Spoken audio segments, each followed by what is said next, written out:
이재명 대통령과 문재인 전 대통령이 어제 오찬에서 단합과 외연 확장을 강조한 것을 두고 미묘한 온도차가 감지되는데요.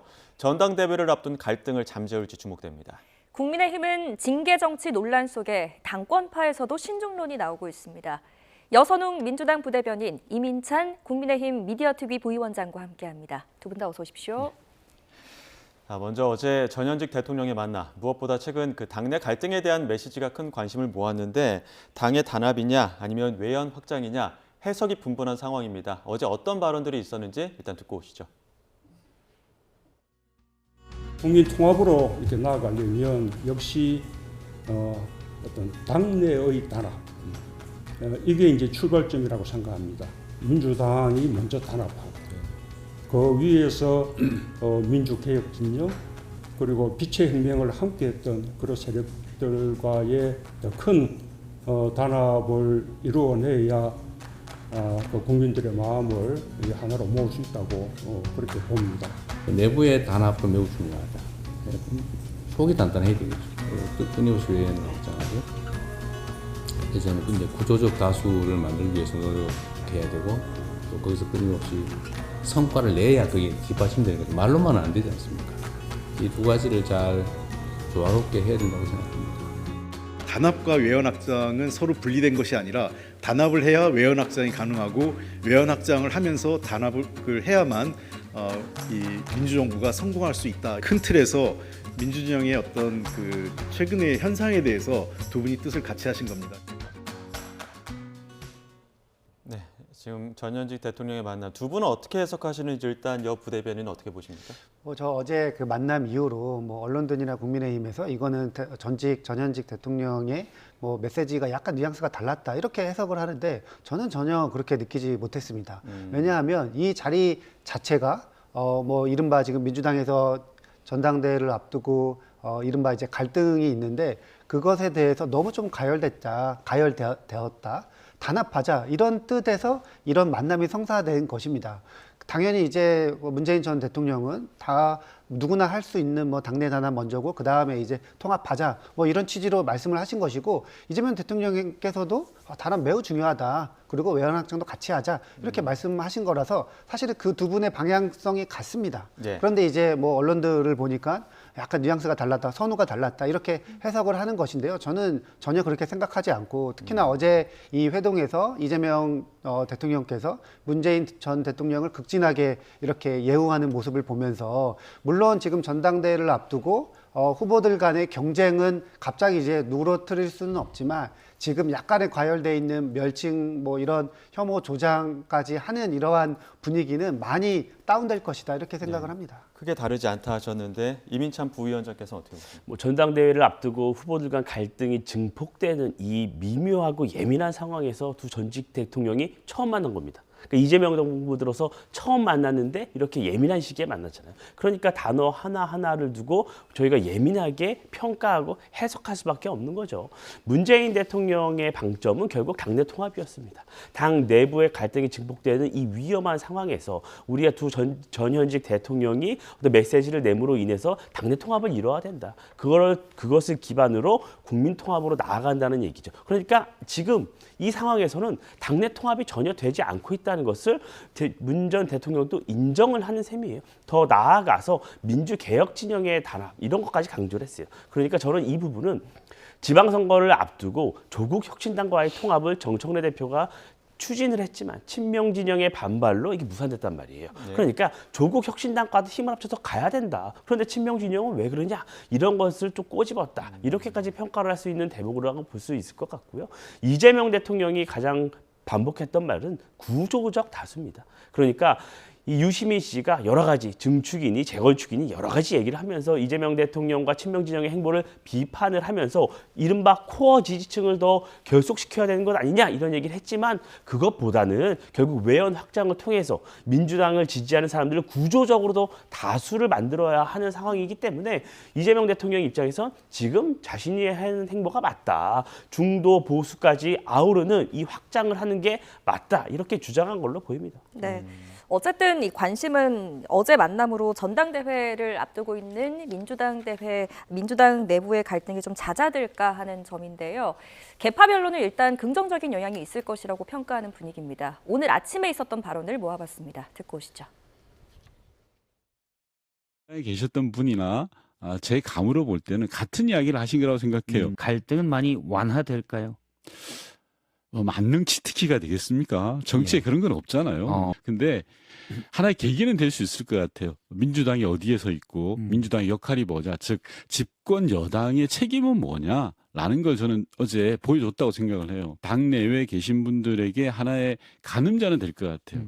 두 분의 만남 자체가 그 자체로 메시지가 되지 않았을까라는 생각이 드는데요. 이재명 대통령께서 문재인 대통령을 아주 극진히 예우하고 의전부터 해서 말씀 경청하는 그 태도와 그 함께 두 분이 한박 웃음을 지으시면서 이렇게 손을 꽉 맞잡는 그 모습을 보면서 당내에 약간의 이견 차이 그런 것들이 있지만 두 분의 이 모습을 보고 많은 분들께서 그래 역시 통합으로 가야 된다. 서로에 대해서 멸칭 표현을 쓰면서 비하하고 공격하는 이런 어떤 당원들이 문제다라는 인식을 크게 가지지 않을까라는 생각이 듭니다. 그러니까 핵심은 이번 만남이 어떤 갈등 진화의 확실한 계기가 될 수 있을 것이냐일 텐데 지금 친문 인사 측에서 전해지는 말로는 이번 만남이 꼭 아름답지만은 않았던 것 같다 이런 발언이 흘러나와서요. 그런가요? 저는 어쨌든 윤건영 의원의 말씀도 크게 보면은 뭐 사회자가 질문을 갈등이 없어질 것이냐 이런 질문을 했기 때문에 전당대회를 앞두고 있는데 뭐 여러 가지 경쟁이 없을 수가 있겠냐 네. 이렇게 이제 이야기를 한 것이고 저는 이 문재인 대통령과 이재명 대통령의 만남이 무엇보다도 뭐 예를 들면 구친문 인사들이 굉장히 원했을 것 같습니다. 지금 나오고 있는 이러한 멸칭들이 어쨌든 계속해서 친문 인사들이 뭔가를 하려고 한다. 같이 외곽에 있는 뭐 김어준 씨랑 같이 뭘 하려고 한다. 이런 것 때문에 어쨌든 계속 이제 뭐 갈등이 노출이 됐었는데 그런 것들을 이번 만남에서 이재명 대통령이 끌어안으면서 어쨌든 해소하는 측면이 있기 때문에 뭐 친문 인사가 있다고 하면은 다 환영했을 일이다 이렇게 생각을 하고요. 어쨌든 저는 이 문재인 대통령과 이재명 대통령 이 만남 이후로 어쨌든 막 멸칭을 쓰면서 서로 조롱하고 뭔가 상대방을 무조건 죽기 살기로 이렇게 깎아내리는 모습 이런 것들은 다소 해소가 될 것이다. 그리고 건전한 경쟁은 앞으로 이제 조금 두고 보면은 알겠지만 그런 경쟁들이 오히려 조금 더 일어나지 않을까 이렇게 생각을 합니다. 예, 전당대회 앞두고 있다 보니까 정청래 전 대표가 과연 두 분의 어떤 이 만남을 어떻게 보고 있을지 그 부분도 주목이 되는데 앞서 저희가 그 이재명 대통령의 녹취를 들었습니다만 거기 보면 단합이든 구조적 다수든 성과를 내야지만 그게 뒷받침되지 말로만 해서는 안 되지 않겠습니까? 이런 얘기를 했거든요. 이게 이제 정청래 전 대표를 저격한 거 아니냐 이런 해석들도 나옵니다. 이 만남 자체가요. 정청래 전 대표가 고립될 수밖에 없는 지점이에요. 왜냐하면 정청래 전 대표는 이번 전당대회를 준비하면서 본인이 가장 크게 들고 나왔던 프레임 자체가 내가 DJ 노무현, 문재인을 잇는 민주진보 진영의 적자다. 이 적자론을 들고 나왔단 말이에요.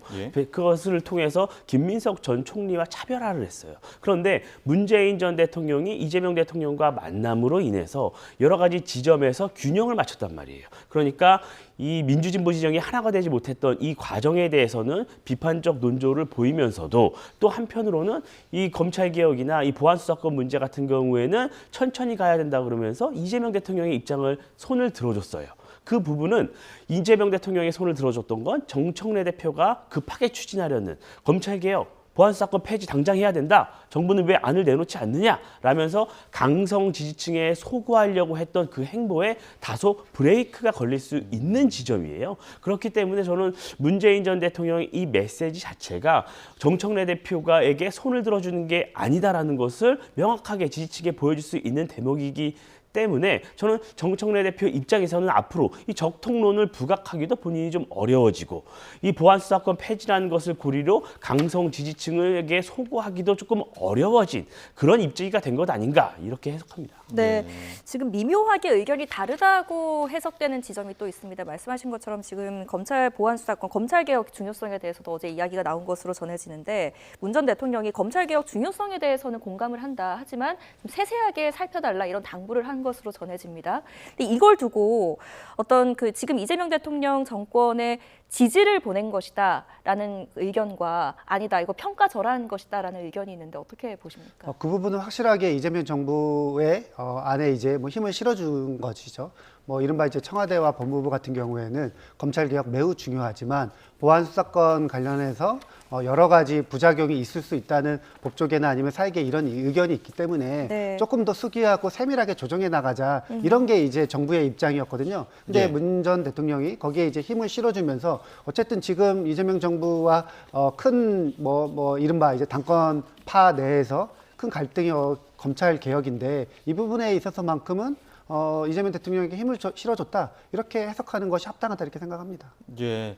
자, 지금 이 전 현직 대통령의 만남에서 더욱 주목되는 이유가 앞서도 말씀드린 것처럼 전당대회 앞두고 있기 때문인데 지금 김민석 전 총리죠. 당에 복귀하자마자 바로 정청래 전 대표를 저격했습니다. 당대표 꼭 2번 할 필요가 있나 이렇게 얘기를 했고요. 지금 그래픽으로 보여드리는 것처럼 이른바 친청계 최민희 의원은 총리하다 굳이 당대표 바로 할 필요 있나 이렇게 또 반격을 했거든요. 이 모습은 어떻게 보십니까? 전현직 대통령의 만남과는 별개로 당권 주자들 간의 이런 공방은 지속될 수밖에 없을 겁니다. 거칠게 멸칭을 쓰지는 않겠지만 결국에는 자리는 하나잖아요. 당대표라는 자리는 하나고 그 자리를 통해서 공천권을 본인이 가져와야 하고 본인을 통해서 본인과 뜻을 같이 하는 의원들과 정치적으로 앞으로 행보를 같이 하는 굉장히 중요한 자리이기 때문에 저는 갈등은 있을 수밖에 없습니다. 특히나 김민석 전 총리 같은 경우에는 퇴임하자마자 아예 정청래 전 대표에게 출마할 필요성이 있느냐, 출마 자체를 못하게 하는 이런 메시지를 던졌단 말이에요. 이것은 정청래 전 대표가 나올 경우엔 우리가 많은 민주당 내에서 지적했듯이 갈등이 더 확산할 수 있다. 결국에는 이재명 정부 임기 2년 차에 불과한데 지금 정청래 대표가 당대표가 돼서 갈등을 빚는다면 이재명 정부의 국정 성과가 내기가 어렵다. 이런 프레임을 더 강화하려는 것으로 보여져요. 그러니까 앞서 말씀드렸듯이 검찰개혁 문제, 그러니까 보안수사권 문제나 적통론 이런 것들을 더 이상 할 수 없다면 이제는 민주당의 전당대회에서 제일 큰 프레임은 이재명 대통령, 이재명 정부를 어떻게 성공시킬 것인가가 될 것입니다. 그렇기 때문에 그러니까 나는 이재명 정부의 초대 국무총리로서 이재명 정부를 성공시킬 적임자다. 이런 것들을 부각하려는 노력을 김민석 전 총리는 지속적으로 할 것으로 보이고요. 송영길 의원 같은 경우에는 지속적으로 정청래 대표를 공격을 하면서 페이스메이커의 역할을 하려고 하지 않을까 이렇게 생각합니다. 네. 그래서 지금 일각에서는 전현직 대통령이 저렇게 만나서 대화하면 뭐하냐. 물밑에서는 저렇게 친문, 친명 계속해서 지분 싸움 이어가고 있는데 라는 지적도 나오고 있습니다. 어떻게 보세요? 아니 김민석 총리가 이제 총리 그만두고 이제 당대표 이제 출마하실 것으로 보이는데 저 정도 말도 못하면 출마할 생각이 없는 거죠. 예를 들어서 상대방보다 내가 더 잘할 수 있다. 상대방은 지금 시기와 리더십에 지금 당원들이나 국민들이 원하는 집권 여당의 리더십이 아니다. 이런 얘기를 충분히 할 수 있는 것이고 지금 김민석 총리가 가지고 있는 여러 가지 본인의 장점들, 초대 이재명 정부의 국무총리를 했던 점, 그리고 이재명 대통령과 손발을 맡았던 점, 그리고 이재명 대통령이 이야기하는 포용과 통합, 뭐 이러한 점에서 나는 노선이 같다. 이렇게 이야기를 하는 것이고요. 뭐 그 반대편에 있는 뭐 정청래 대표 측에서는 그렇지가 않다. 뭐 예를 들면은 민주당의 그동안 뭐 전통성 그런 DNA를 내가 가장 지킬 수 있다. 뭐 이렇게 이제 주장을 하는 것인데 이번 전대에서 많은 국민들과 당원들이 어떠한 후보군의 이 비전과 노선에 이렇게 더 마음이 가느냐 거기에 이제 따른 것이라고 이제 보면 될 것 같고요. 그리고 저는 지금 이번 전당대회에서 또 하나 이제 당권 주자들이 이런 얘기를 했으면 좋겠어요. 이번에 그 삼성전자와 하이닉스와 그리고 이제 거기가 대규모로 대한민국에 투자한다는 발표를 했었는데 그 발표를 민주당이 집권 여당 민주당이 어떻게 도울 수 있는 것이 있느냐 여기에 대한 조금 정책적인 목표를 뒀으면 좋겠다. 예를 들면은 원전 같은 경우에는 그동안의 민주당은 어쨌든 탈원전하자 이러한 입장이었는데 이번에 호남의 대규모 반도체 클러스터가 성공을 하려면은 이 원전 많이 지어야 됩니다. 재생에너지로는 불가능하다는 것이 전문가의 의견인데 그런 면에서 우리 이번에는 어쨌든 정부와 힘을 실어주기 위해서 전통적으로 민주당은 이런 정책 노선이었는데 이거 바꾸자, 이런 것들을 전당대회에서 많은 당원들한테 알리고 설득하는 이러한 좀 건설적인 전당대회가 됐으면 좋겠다, 이런 생각입니다. 메가 프로젝트 관련해서 정책적인 목소리가 좀 나와야 된다 말씀하셨는데, 정청래 전 대표가 전북을 찾아서 전북의 목소리는 저쪽만 많이 투자하고 여기는 좀 소외감 느끼고 있다, 여기에 대해서 좀 보완하겠다라는 이야기를 내서 이건 과연 정책적 목소리만 봐야 되는 것인지, 이 부분도 좀 해석이 분분한 것 같아요. 그렇죠. 이 숨쉬듯 갈라치기를 하고 있는 거죠. 그러니까 전 호남 내에서도요, 전남, 광주와 또 전북이 좀 다릅니다. 그런데 호남 전체를 바라보는 그 이외의 많은 지역에서 또 더 큰 소외감이 있어요. 왜냐? 전북 새만금에는 이미 현대차가 피지컬 AI 공장 가기로 했습니다. 그런 투자가 이미 이뤄지고 있어요. 호남에는 굉장히 큰 투자가 이뤄지고 있습니다. 그런데 정청래 대표 입장에서 본다면 이번에 전북 선거 굉장히 어려웠어요. 김관영 전 지사가 무소속으로 출마를 하면서 이원택 현 지사가 굉장히 어려움에 처해 있었단 말이에요. 그런데 그 과정에서 친명 친문 간의 여러 가지 논란도 있었고 당 내분도 굉장히 극심했습니다. 그런데 결국 이원택 후보가 당선이 됐고 본인은 이 전북에서 표를 규합하지 않으면 본인이 이번 본선에서 어려울 수 있어요. 그렇기 때문에 지금 이재명 정부에서는 광주, 전남에 집중하고 있지만 그 부족한 부분, 전북의 부족한 부분은 본인이 채우겠다, 이런 주장을 하고 있는 것으로 보이고요. 최근에 전북을 굉장히 수차례 찾아가요. 그런데 그 이면에는 이런 점도 있어요.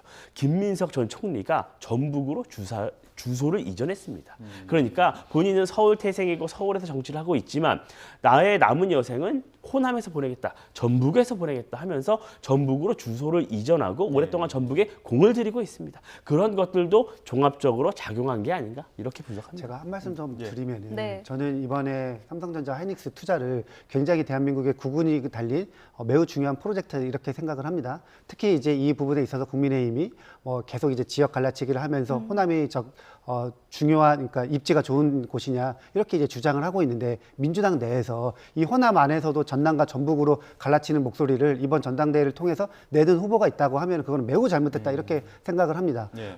이번에 삼성전자 하이닉스가 투자한다고 발표를 했을 때 월스트리트 저널에서는 어떻게 제목을 땄냐면요, 삼성전자 하이닉스라는 이 두 빅테크가 대한민국에 투자했다, 이렇게 이야기를 했습니다. 그러니까 이거는 대한민국 안에서 어느 지역이 이게 문제가 중요한 것이 아니라 대한민국이 삼성전자와 하이닉스의 반도체 클러스터를 유치했다는 게 매우 중요하기 때문에 지금 정치권이 여기에 진짜로 공을 많이 들여야 되는데, 그러한 지역 내에서 또 지역 내 소주역 쪽에 갈라치기를 했다면 매우 잘못됐다, 이렇게 비판드리고 싶습니다. 예. 네, 아마 많은 분들이 건전한 비전 경쟁을 바라고 계시지 않을까라는 생각이 듭니다. 자, 다음은 국민의힘 이야기 좀 해보겠습니다. 국민의힘도 지금 집안 싸움으로 잡음이 일고 있는데요. 당 윤리위원회가 다음 주에 회의를 열고 지금 친한계 의원들에 대한 징계를 논의할 것이다라는 이야기가 나오고 있습니다. 일단 당권파가 이런 비판 여론 속에서도 징계 카드 밀어붙이는 이유 뭐라고 보십니까?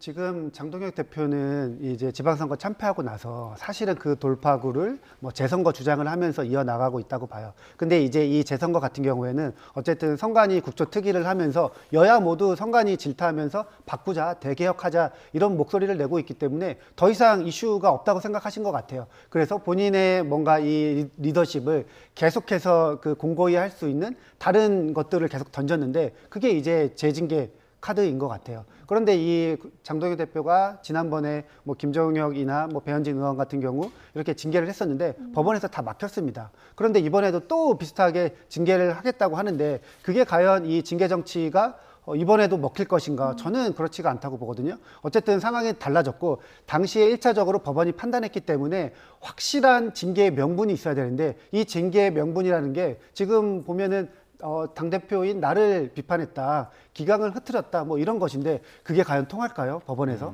저는 이 장동혁 대표가 다시 한번 무리수를 두고 있다. 여전히 지금 한동훈 의원이 이야기하는 연명이라고 이야기하는데요. 그냥 계속 연명만 하고 있다, 이렇게 봅니다. 예, 지금 명분이 중요하다 말씀하셨는데 지금 당내 투톱인 정점식 원내대표 또한 이 신중론을 제기하기도 했습니다. 국민의힘 투톱의 엇박자가 계속되면서 지금 나경원 의원을 비롯해서 무소속 한동훈 의원까지도 비판에 나섰는데요. 관련 목소리 모아봤습니다. 듣고 오시죠.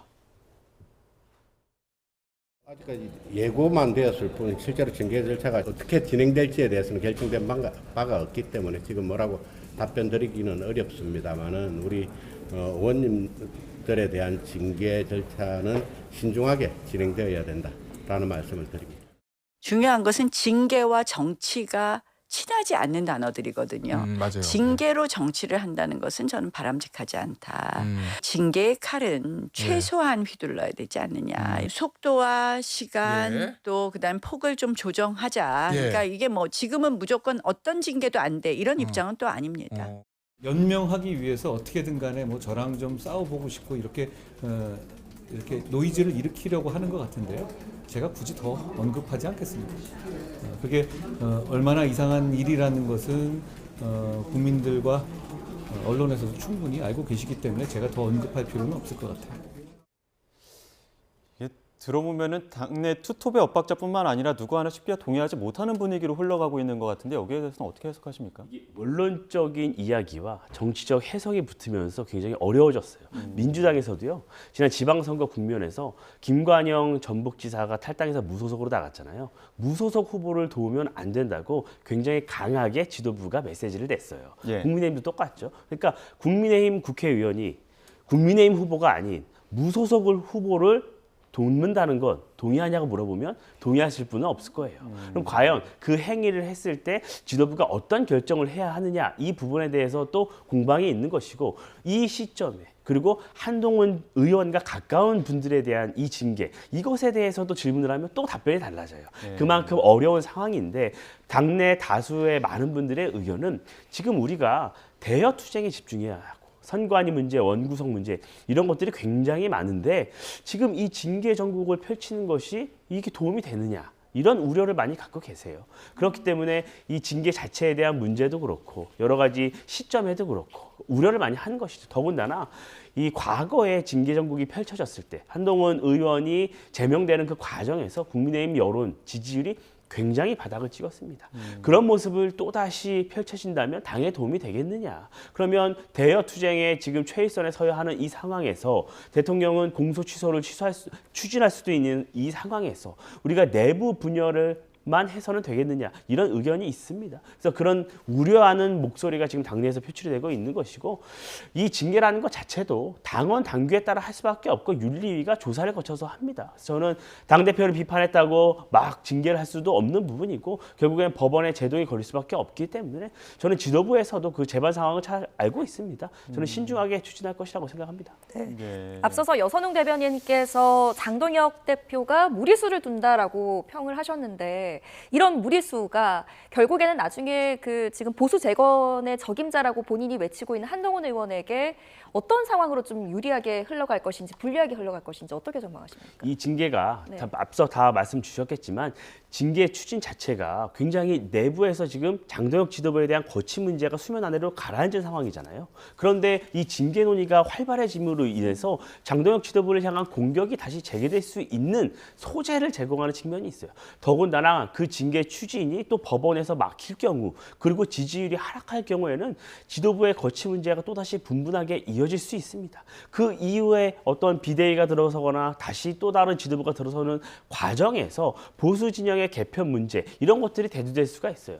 그렇기 때문에 우리 지금 이 상황에서 이 징계를 추진하는 것이 맞느냐라는 얘기가 나오는 것이고 이 문제 자체가 신중하게 해야 한다. 결국에는 이 앞으로 다가올 가장 큰 선거는 총선입니다. 국민의힘은 총선 승리를 향해서 이제 나아가야 하는데 그러려면 이 지금 110석밖에 안 되고 보수 진영이 점점 뭉쳐야 합니다. 이재명 대통령조차도 외연 확장을 얘기하고 있는데 보수 진영에서조차 뭉치지 못한다면 총선에서 승리할 수 있겠느냐 이런 목소리가 나올 수밖에 없을 거예요. 그래서 저는 장동혁 지도부가 지금은 당내 기강 문제를 운운하면서 여러 가지 징계 추진을 하고 있지만 결국에는 그 징계 요청서의 내부를 들여다보면 그렇게 징계 폭이나 수위가 그렇게 크지만은 않을 것이다라고 전망합니다. 주제를 좀 넘겨서요. 지금 정치권에 공방이 이어지고 있는 부분이 또 배제고 사태가 있어서 이 부분도 한번 짚어보겠습니다. 경기 중에 5.18 민주화운동을 희화하는 구호로 물의를 일으켰는데 배제고 야구부 6개월 출전 정지 중징계 받았습니다. 이 무조건 잘못했죠. 하지만 징계의 어떤 수위 이런 부분에 대해서 좀 너무 가혹한 거 아니냐라는 의견도 있는데 이 징계 수위에 대해서 어떤 의견을 갖고 계십니까? 일단은요. 지금 이 징계에 관해서 정치인들, 한동훈 의원이나 이렇게 누가 막 계속 말을 보태더라고요. 저는 정치권이 말을 보탤 필요가 없다고 봅니다.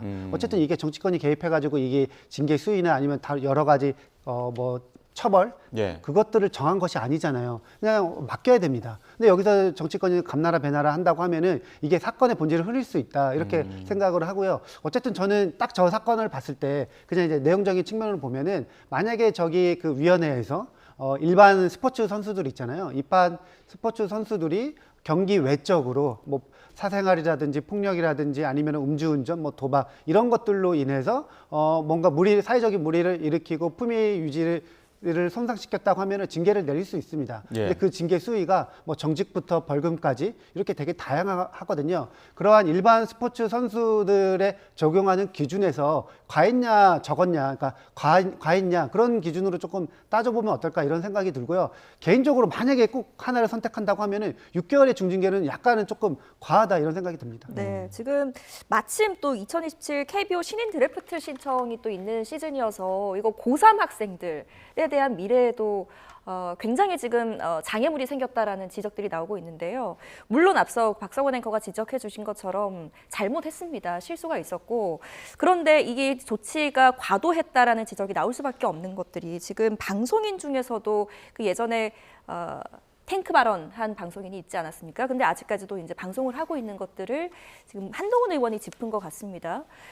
과도하다라는 지적에 대해서 어떻게 보십니까? 적절한 조치였을까요? 굉장히 과도하죠. 이 부분이야말로 정부가 나서서 좀 바로잡아줘야 하는 부분이라고 생각을 합니다.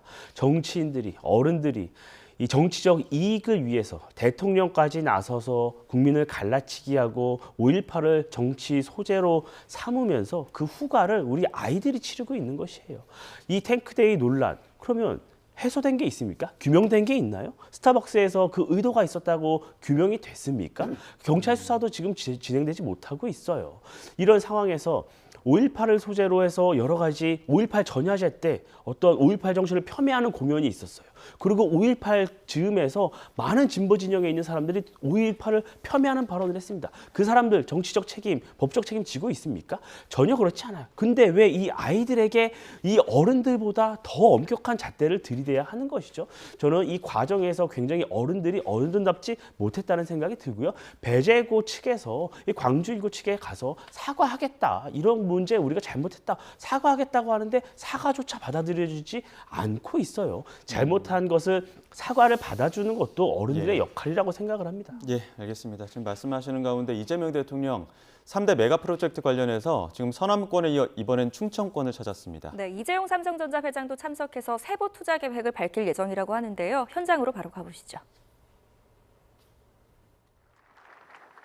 네, 글로벌 첨단 산업의 중심으로 함께 사는 대한민국을 만들어갈 충청에 오신 여러분을 진심으로 환영합니다. 이재명 대통령 충남 먼저 아산에서 열린 삼성전자 충청권 이재용 회장님의 첨단 산업 발전 환영사가 비전 국민 있겠습니다. 보고회에 회장님을 참석을 무대 했습니다. 위로 지금 모시겠습니다. 사회자가 진행을 하고 있고요.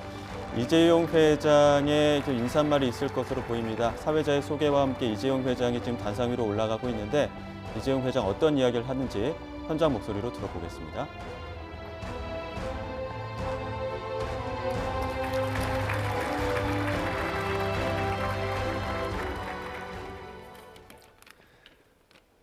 바쁘신 가운데 귀한 걸음을 해주신 대통령님과 귀빈 여러분께 감사와 환영의 말씀을 올립니다.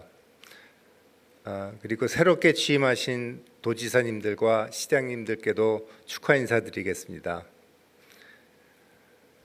30여 년 전 이곳 아산은 드넓은 포도밭이었습니다.